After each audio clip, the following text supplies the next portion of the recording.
Why do people in Great Britain spell many words with extra letters?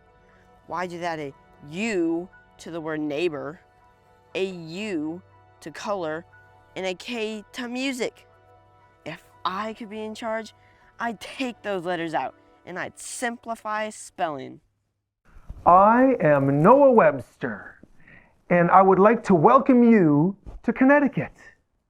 I was born in 1758.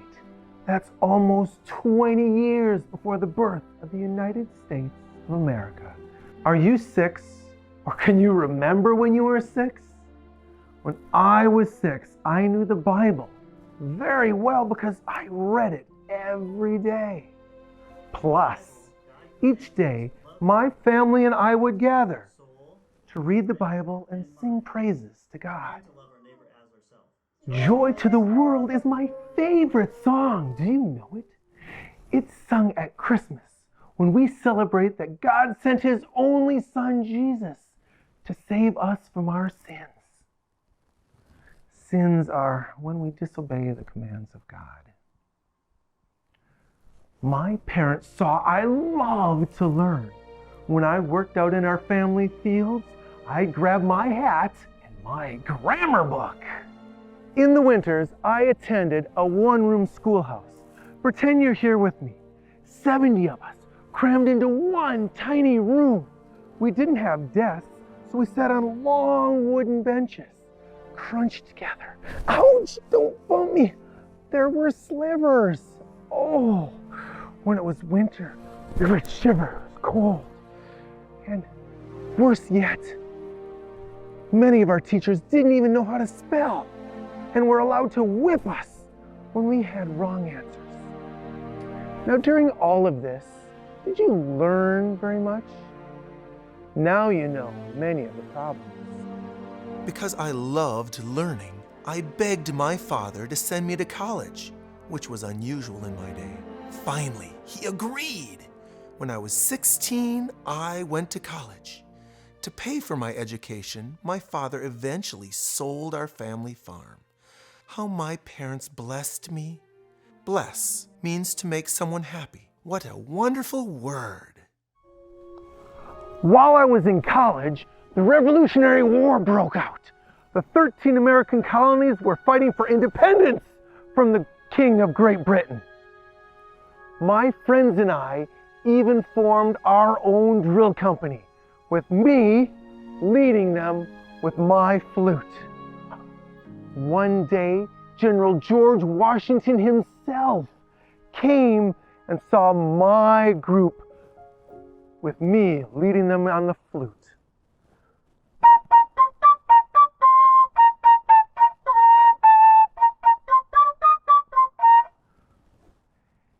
He was so impressed, he asked us to lead him and his aides in a military parade through town. Except I wasn't very humble at the time. I stopped thinking of God and I thought more of myself. One time, the battle came so close, we made our entire college into a giant fort. We were ready to fight for our freedom. But because of the war, there were food shortages. And for lunch, we had cornmeal pudding and dandelion soup. If you ever complain about your school lunch, be glad you didn't have to eat mine. Did I care that the Bible instructs us not to complain and to choose our friends wisely? Fortunately not. I chose friends who didn't focus on God and used bad words, and I started using bad words. I was focused on me, Noah Webster, and not on God. After school, I wanted to study law because a new country needs new laws. When I returned home, my father handed me an $8 bill and said, "I can do no more from you." What would I do? Did I pray to God and ask him for guidance? Foolishly, I did not. I later wrote that I should have first read my Bible. Instead, I went up to my room, and for 3 days I thought, and at last I decided I, Noah Webster, would become a teacher. I soon discovered I love teaching children, especially about words. Let me teach you my favorite word, reform. Clap twice with me, reform. 2 syllables, definition of the action or verb to change from bad to good. Reform is a wonderful word and something I love doing. I also noticed something else that needed reform. Our schools were still in wretched condition. We needed to reform our schools. So I convinced teachers to stop whipping students for wrong answers. Instead, I encouraged teachers to reward students for correct answers. Clap with me if you agree with my reform. I also studied hard to become a lawyer. But even though I was doing good things, my parents were worried about me and wrote me this letter.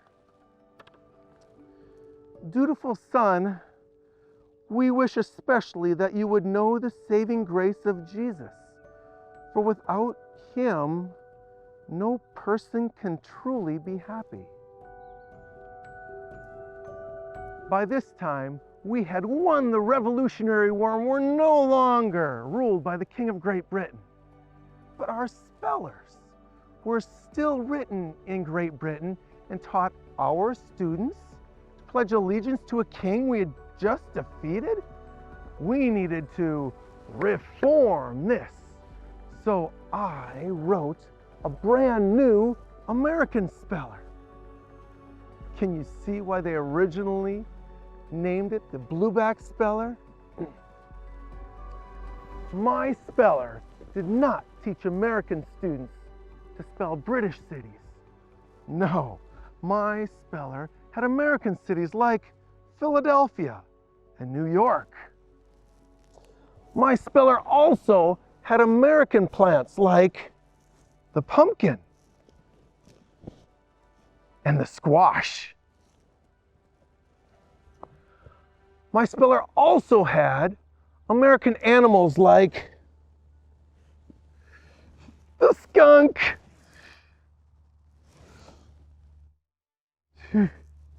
Salesman that I am, I traveled the 13 American states to promote my speller.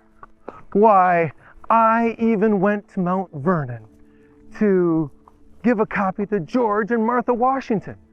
They were so impressed that they invited me to dinner, and we played cards afterwards.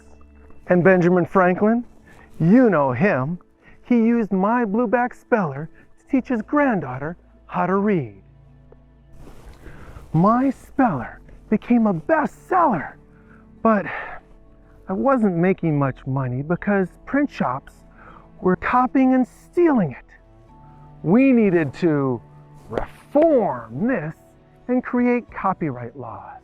That's when you copy something the right way by giving the author proper credit and payment. I am known as the father of American copyright law. As I traveled south, I saw the widespread sin of slavery. I knew we needed to abolish this. So when I went back to my state, I formed a group to promote freedom for all, and later wrote a book on the sins of slavery.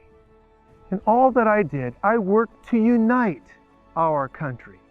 If American students spoke and spelled the same way, they would be more united. But how to unite the adults in our country? Many of the adults in our government were arguing. They were not united. I realized we needed to reform our original loose-linked government.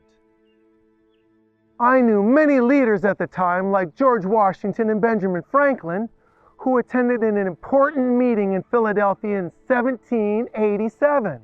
Noah! Dr. Franklin, I hear you have just completed America's form of government. Yes, America's Constitution. We used several of your ideas, Noah. We, the people of the United States, in order to form a more perfect union. Noah, I hope you will study this and defend it. I will. I realized it is the best Constitution the world ever saw. One evening, while in Philadelphia, I met the most lovely Rebecca Greenleaf. Rebecca and I became best friends, and I nicknamed her Becca. I wanted to marry Becca, but her mother did not approve because I was still poor. Those print shops were still copying and stealing my blueback speller. Because I loved Becca so much, I talked to her parents and agreed to work as a lawyer, and they finally allowed me to marry my beloved. Becca and I had 8 children. They loved when I'd spin them around and play the flute for them. Of course, I taught them to spell. Do you think that I taught them my favorite word, reform? Do you think I taught them what America's Constitution, that is based on such great wisdom? When my 2 oldest daughters were teenagers, they begged me to come hear Ma'am preach that we are saved through faith alone in Jesus. I thought, surely I, Noah Webster, would go to heaven someday for the many great things I've done, my reforms. But I went and listened. Did God want to reform me, Noah Webster? I was prideful. I thought of myself and very little of God. But for weeks, my mind was agitated. And finally, I prayed. Dear God, please forgive me for all the bad things I have said and done. I believe you sent your son Jesus to save me from my sins. With my whole being, I want to love and serve you. At last, God's peace came to me. It was as if the presence of God filled my heart. I finally understood my parents' letter about God's saving grace. It's here in the Bible. Ephesians chapter 2, verse 8. We are saved by grace through faith, not of our own, but a gift from God. To live with God someday in heaven, I rely only on Jesus. Soon I read my Bible whenever I could because it's God's word and it's true. I soon discovered that our whole purpose in life is to follow Jesus' example of loving and serving God and blessing others. Bless. There's that word again.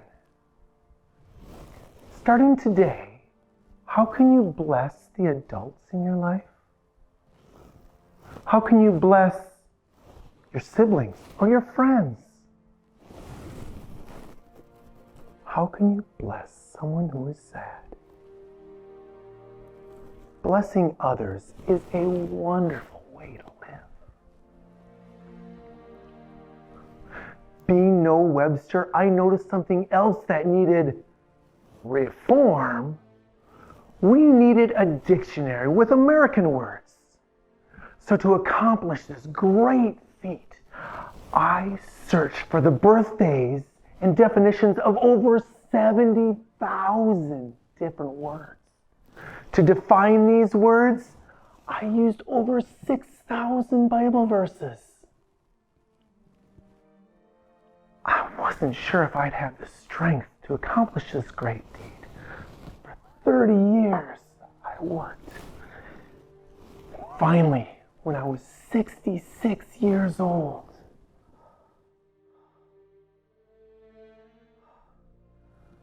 the last word, zygomatic, adjective, pertaining to a bone in the head. Lord, I relied on you to give me the strength, and you helped me to accomplish this great work. In 1828, I finally published the first American dictionary. Do you remember all those silly extra letters in British words? At last, I was able to take them out. So now, when you have a spelling test, you can remember that I, Noah Webster, helped make many words easier for you to spell. And after your test, you can whisper, "Thank you, Noah Webster." You're welcome. And who do you think I dedicated the first American dictionary to? Well, to God, of course. Is it true that the Webster Dictionary of your day is no longer based on the Bible? How tragic. Next, I embarked on my greatest work.